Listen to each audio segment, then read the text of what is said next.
फिर से ध्यान दो, मैं फिर से रिवाइज करा रहा हूँ ये कंडीशन, और ये कल भी चलेगा, इसको अभी तुमको प्रूफ करना है ये, क्योंकि ये one of the most important question है फॉर दिस सीबीएसई।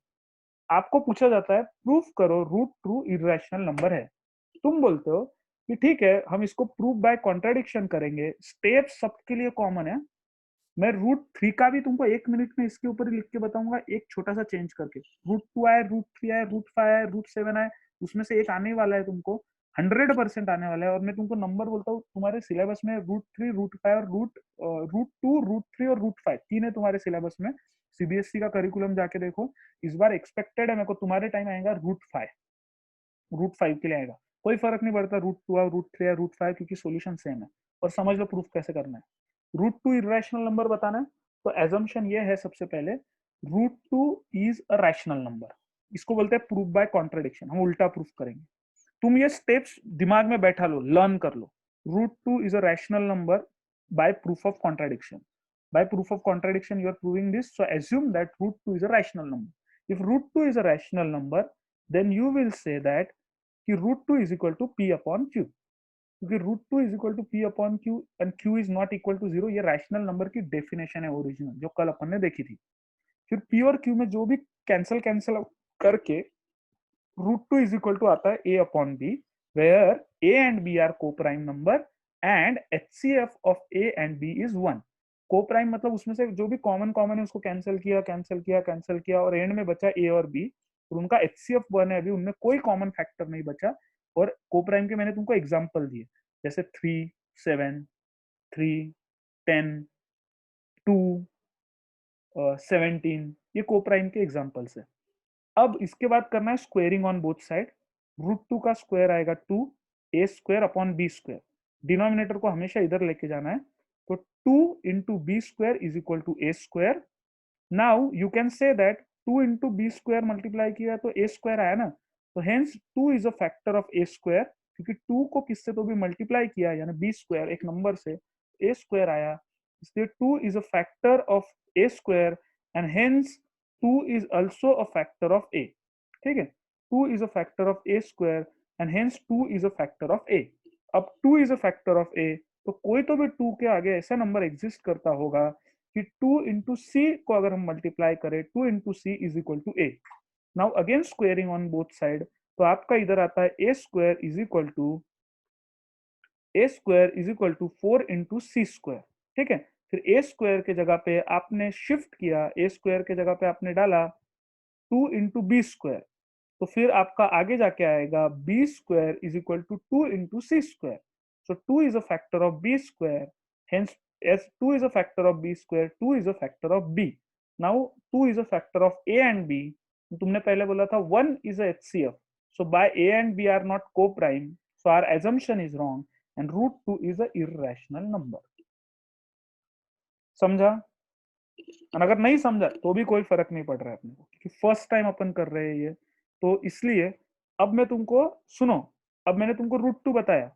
हो सकता है कि ये कुछ जनों को ना समझे, क्योंकि मैंने तुमको बताया कि जब अब मैंने जो ये बैच रिवाइज की थी तुम्हारे सीनियर्स की, मैंने और जिन लोगों को मैंने क्लास पे नहीं लिया था, एक सेकंड ना, तो जैसे मैंने तुम्हारे अराउंड मतलब 60-70 से भी ज्यादा बच्चे थे जिनको मैंने ट्यूशन में नहीं लिया था, और एंड में 10 दिन उनको रिवीजन कराई थी। आपने ग्रुप में देखे होंगे मैसेजेस कि टाइम पे चिखली से भी बहुत सारे बच्चे आए थे अलग अलग स्कूल के, तब तक उनको नहीं आ रहा था साल के एंड में। तो तुम आज उनसे 1 सवा साल आगे हो, तो तुमको तो आएगा ही आएगा। आज और कल में मैं मेक श्योर करूंगा ये मोस्ट इंपॉर्टेंट क्वेश्चन आए है और तुमको आए।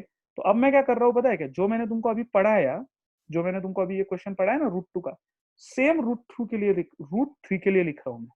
लिख रहा हूँ मतलब शॉर्ट में लिख रहा हूँ फटाक से, तुम तुम्हारे दिमाग में कैलकुलेशन शुरू रखो। कल मैं फिर से ये दोनों रिवाइज करने वाला हूँ, जब तक तुमको ये लिखते नहीं आएगा अपन आगे नहीं बढ़ सकते, क्योंकि ये पहले चैप्टर का सबसे मोस्ट इंपॉर्टेंट पार्ट ये है। और अब देखो मैं रूट थ्री का एकदम शॉर्ट में लिखता हूँ। अब तुम मेरे साथ चलने की कोशिश करो, शायद तुम्हारा अभी तक लर्न हो गया होगा और तुमको आता भी होगा कैसे प्रूफ करना है। तो अब तुमको एग्जाम में अगर पूछा गया, कुछ भी फर्क नहीं है, सिर्फ स्क्वायर में फर्क है, एक कन का भी फर्क नहीं है। Root three is irrational number, तुमको बोला प्रूफ करो भाई लोग, root three is a irrational number, तो तुम क्या करोगे? शुरुआत सेम बोलते जाओ, root three is irrational number, तो कौन से मेथड से प्रूव करने वाले हो तुम? बोलो सब लोग, proof by contradiction, proof by contradiction. और फिर तुम क्या बोलोगे? Root three is rational number, three is rational number बोलोगे तुम लोग। ठीक है, तुमने बोला three is rational number sir, okay. फिर अब अगर ये रैशनल नंबर है तो इसको लिखोगे कैसे? Three is equal to P upon Q, where Q is not equal to zero. ठीक है, रूट थ्री अगर तुमने उसको रैशनल नंबर बोल दिया ना, तो फिर उसको ये भी बोलो कि q is not equal to zero. Vedant, तुझे क्लास से निकालने वाला हो बेटा मैं 100%। वैसे भी मेरे को बच्चे कम ही लेने हैं इस बार, जितने लेने हैं उससे 3 गुना एडमिशन है अपने पास। So root 3 is equal to p upon q where q is not equal to 0. Okay. Now squaring on both side, कुछ भी चेंज नहीं करना है। स्क्वेयरिंग ऑन बोथ, नहीं रुको रुको, अभी स्क्वेयरिंग नहीं, अभी तो वो कैंसिल आउट करना है ना अपने को। तो three is equal to a upon b, where a and b are coprimes. ठीक है, इसका मतलब ये है HCF of a and b is one. A और बी का HCF वन है, मतलब ए और बी को प्राइम है। ए और बी कहाँ से आए? तो पी और क्यू से कैंसिल आउट करके आए। ठीक है, उसके आगे लिखोगे तुम squaring on both side, squaring on both side. जब हम स्क्वायर करते हैं तो स्क्वायर करने के बाद में हमारा क्या आता है? थ्री, रूट थ्री का स्क्वायर क्या आएगा? थ्री, और ए का square A square divided by B का स्क्वायर बी स्क्वायर। एक मिनट, यहाँ पे रूट थ्री लिखना रह गया मेरा, ये रूट थ्री था actually. Squaring on both side करने के बाद में हमारा आया three is equal to A square upon B square. Now एकदम सिंपल, थ्री इंटू, थ्री के बाजू में क्या आएगा? B square. याद है ना, वो डिनोमिनेटर को इधर खींचना है। तो ये स्टेप लर्न कर लो तुम लोग पहले। Three into B raise to power two, three B raise to power B square is equal to A square. Three into B square is equal to A square. तो थ्री को multiply करके B square को जब ए square आ रहा है, तो obviously हम यहाँ पे लिखेंगे three is factor of A square and hence three is also factor of a. ठीक है, three is factor of A square and now three is factor of a. Hence hence फिर से लिखो यहाँ पे, three is a factor of A square, three is a factor of a. तो याद करो क्या स्टेप थी, क्या स्टेप थी? Three is a factor of a, मतलब ए इज इक्वल टू, अगर थ्री इन ए का फैक्टर है तो थ्री को और सी से मल्टीप्लाई करोगे तो ए आएगा। और इसके बाद में स्क्वेयरिंग ऑन बोथ साइड, तो ए का स्क्वायर आएगा ए स्क्वायर, थ्री का स्क्वायर आएगा नाइन, और सी का स्क्वायर आएगा सी स्क्वायर। और अब ए स्क्वायर की जगह ऊपर जाके उसकी वैल्यू रिप्लेस कर दो। ये देखो यहाँ पे ए स्क्वायर की वैल्यू थी,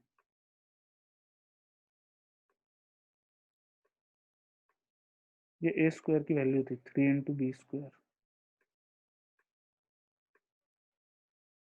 ये यहाँ से ली मैंने वैल्यू, यहाँ पे ए स्क्वायर की जगह पे लिखा three into, three into, sorry a square की जगह पे लिखूंगा थ्री इंटू बी का square is equal to nine into c का स्क्वायर। और अब इसका आगे ऐसे कन्वर्जन होगा, थ्री और नाइन को कैंसिल करेगा वो, तो B square is equal to three into C square. ठीक है, नाउ तीन को किसी से तो भी मल्टीप्लाई करके अगर बी स्क्वायर आ रहा है, तो मैं बोल सकता हूं कॉन्फिडेंस के साथ three is a factor of b square, hence 3 is a factor of b. 3 is a factor of b square and now 3 is a factor of b. And now from equation I will show you all the possible equation. पहले तुमने बोला a and b, पहले तुमने क्या बोला यहाँ पे कि a and b are co-prime, ठीक है, इसको co-prime बोला ना तुमने पहले.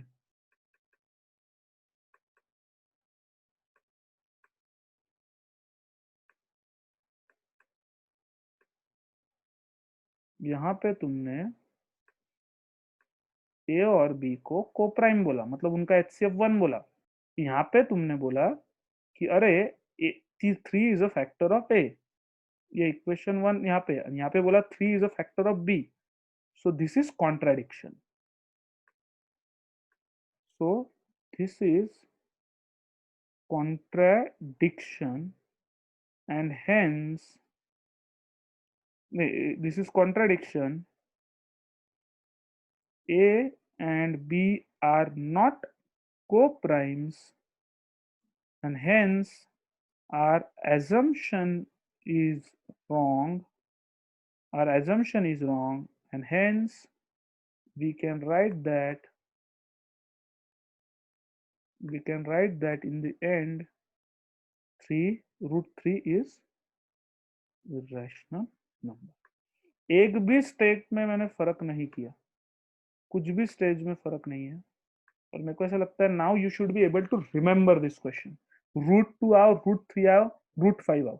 अब मैं क्या करता हूँ तुमको 1 मिनट देता हूँ, पहले देख लो ये क्वेश्चन मैंने कैसे किया है और अभी के अभी रूट 5 के लिए बना के बताओ, क्योंकि मुझे ऐसा लग रहा है रूट 5 आएगा तुमको 3 मार्क के लिए, क्योंकि ये जो है ना प्रूव दैट वाले 2 टाइप्स के क्वेश्चन है. तो पहला टाइप ये है जो सबसे हार्ड, मतलब थोड़ा हार्ड है, और दूसरा वाला एकदम पांडु क्वेश्चन है. तो देखो बोला तुम ये लिख के ले लो. तुम रूट 2 का भी आई होप तुमने लिखा होगा, नहीं लिखा होगा तो आरडी शर्मा में है, किसी के पास आरडी शर्मा नहीं है तो कोई बात नहीं, रूट 3 का लिख लो, रूट 5 का रिप्रोड्यूस करो. चलो रूट 5 का लिखना स्टार्ट करो और कोई कॉपी मत करो, हर एक जन ट्राई करो, जहां पे डिफिकल्टी गई वहां पे देखो, जहां पे डिफिकल्टी गई वहां पे ही देखो. ये आएगा तुम सबको, जिसको अगर आ गया पहली बार में जम गया उसको.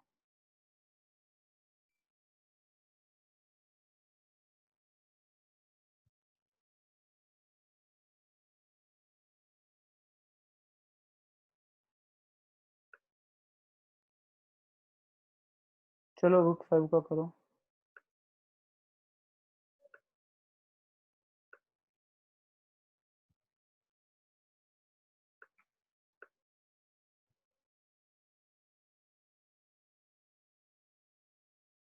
चलो रूट 5 का लिखो. जिसका परफेक्ट आ गया बिना देखे वो मुझे बताओ.